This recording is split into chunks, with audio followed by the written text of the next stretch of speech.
What I love about title work is it's sort of like a film before a film. It's a way of conditioning the audience of what it is that they're about to see, or at least, kind of lighting up their senses a little bit before the show begins. The best titles, obviously, are the ones that fit the film. I'm Danny Yount. I'm a motion designer for film and television, and I have a company called Prodigal Pictures. We do graphic idents, we do titles, and we do promos. Film title work is very much about you understanding the story and talking with the director first, so you can understand what shape a title needs to be. Some titles are incredibly short, and they should be, because you just need to get right into the film. Other films want a bit of a ride before you get into it. You develop a discipline as a designer that, oh, I'm designing because I'm telling this story, or this message is really important. So your focus just, becomes crystal clear at that point. A director has only so much time in a day. I mean, you're this part of their schedule. When they come in, you gotta be on it and in there. If you don't have an idea, they're gonna see that too immediately. Oh, he doesn't have an idea, this thing sucks. The best pitches I've ever had is when I kind of have a book, but I have a really great motion test, an actual moving piece that demonstrates, that it does fit with the film. From the title business, I've pretty much learned to be a jack of all trades. And even in the work that I've done as a designer, I didn't go to school formally. And so I had to find a way into the business that a lot of, that I didn't have access to. So my way to do it was just learn everything I could with the tools that had just come out at the time. I learned animation and editing, and I'm like, gosh, I love this stuff. During the time when that desktop revolution was occurring, you had companies like Tomato, and you had designers like David Carson, who were creating these wonderful pieces that were very kinetic, and they're very, experimental. Then, of course, Seven came out, and it changed the way that people had traditionally viewed film title work. It was a much more fluid process that was starting to emerge.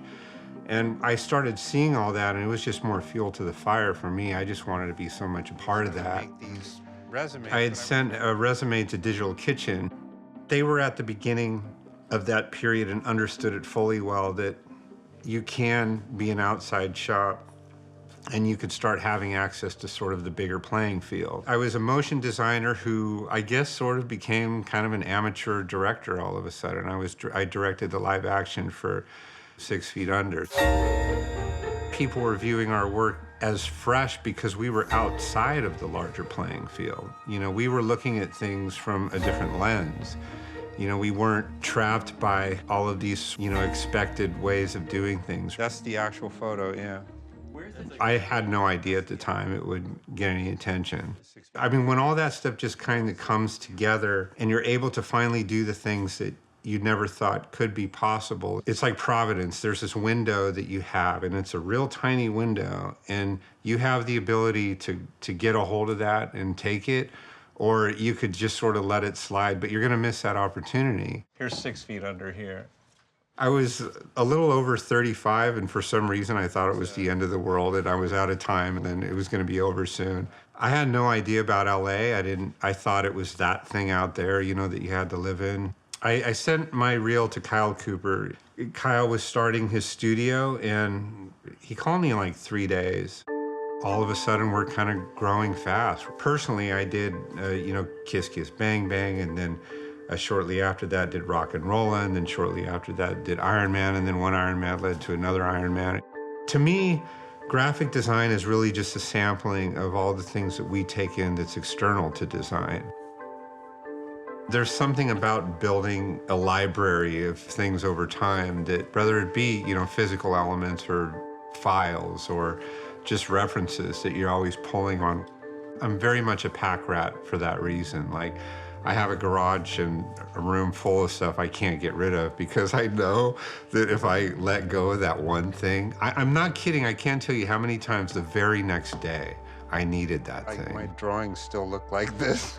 As a kid, I started reading like weird comic books and things, and And I just gravitated to anything that made me escape from the things I hated about being a teenager at that point, you know, with a really messed up environment. I really used to geek out with mazes when I was a kid. Art and design is a way, oftentimes, for us to process things that are a little difficult to face even sometimes, you know, and it gives us the ability to kind of reshape the way we look at these things that we think are problems. You know, they're really just life experiences. I've been working with FX Networks for a while, and we have these wonderful collaborations. Sometimes I'll generate an idea and we'll execute that. Other times we're just kind of all working together and figuring out something. And so we went back and forth a lot on this job called Bastard Executioner. Bastard Executioner is a new show by Kurt Sutter. To me, it feels like a working man's medieval flick. Tonally, I knew it had to be very dark. We kicked back a lot of key ideas. I came up with the helmet with the teeth and the shield on the horse.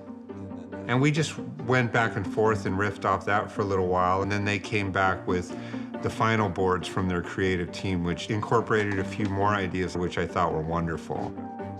The challenge for me is to try to then shoot those boards exactly like those boards. And sometimes they look ridiculous. My own work oftentimes looks ridiculous. I'm like, how in the heck, what did I get myself into here? How am I gonna get out of this one? Some projects are so large and of such a scale, there's no possible way you could do it yourself. But also I think there's definitely something to bringing in other people so that you can influence each other. For a company like Prodigal, that's a big shoot.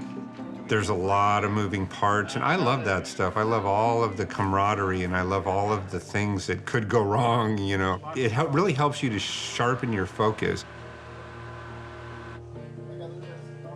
Clients want you to deliver pretty quickly. I mean, for Bastard Executioner, we had stuff loaded up the next day, and 2 days later, we had to produce a cut. And it's gotta be a good cut. There's a great team of guys working on this project with me. A wonderful editor, a couple really good animators, guys I've known a very long time, and they love what they do too. That's the way I like to work. I like to have a very small, concentrated team. The workload is a little heavier than in a larger team, but there's a focus that I really want to try to keep intact. That's really important to me. All of this is a way to tell a story. All of it's a way to make a connection to an audience. There's something about just getting in there and doing it, and you start discovering your talents within that process. And, you know, by you just kind of jumping in and trying to overcome what you think your own personal limitations are in this stuff. Like, why not go out there and do something that inspires you? You know, stretch yourself, like learn how to tell a story. Like, don't just noodle with little software-y things and, you know, plugins and all that. Go out and tell a story, do something big, you know, try something big, fail at it. Go fail at it 100 times until you finally get it right and everyone's like, oh my gosh, you figured that one out.